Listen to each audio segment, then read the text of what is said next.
Hello, did you find everything all right? The total is $24.50. This statement can be heard at various forums at different shopping centers throughout the United States. People shop for different reasons, ranging from grocery shopping to getting what is needed to survive.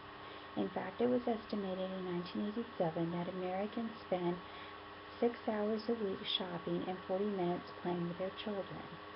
According to an article by Betsy Morris, big spenders as a favorite pastime, shopping ranks high with most Americans.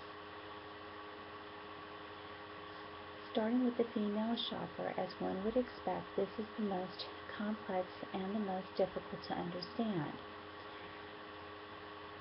There are three subcategories within the female shopper: the window shopper, the browser, and the semi-goal-oriented shopper.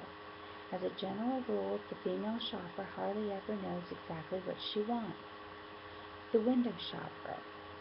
The window shopper shopping process is very simple and can be quite enjoyable. Basically, she will go shopping to a shopping center and look around at different things with no intention of buying. There's absolutely no purpose in this, and the only forethought for going window shopping is at best a wish list that may or may not be written down. Females love to do this, and no one really knows why. But it is supposedly fun just to look at what different stores have to offer. The thought process behind the female window shopper is generally, I wonder if I will look good in this, and can I find a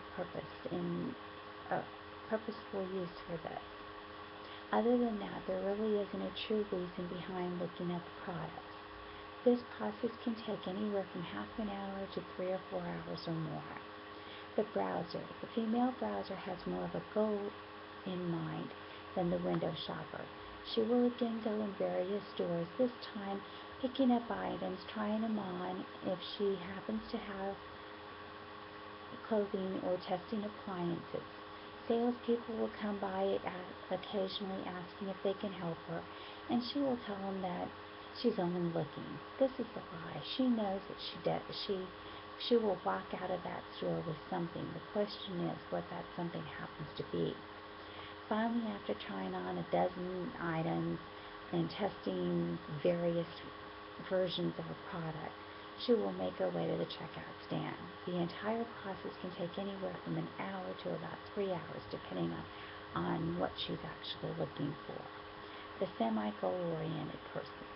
That female shopper has a goal in mind of what she wants. The problem is getting to the product.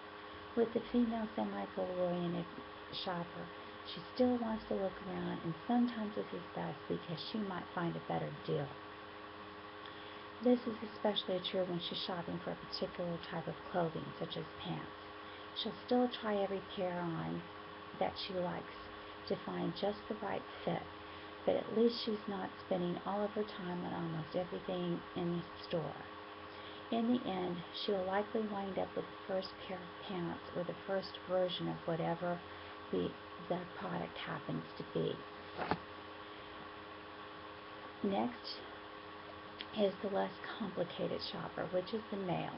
There are two categories of the male shopper: the goal-oriented and the compulsive.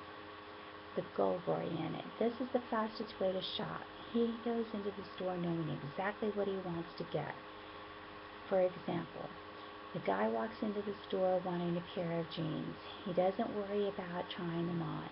He goes directly to the jeans section, grabs a pair in his size, goes to the checkout stand, and purchases them.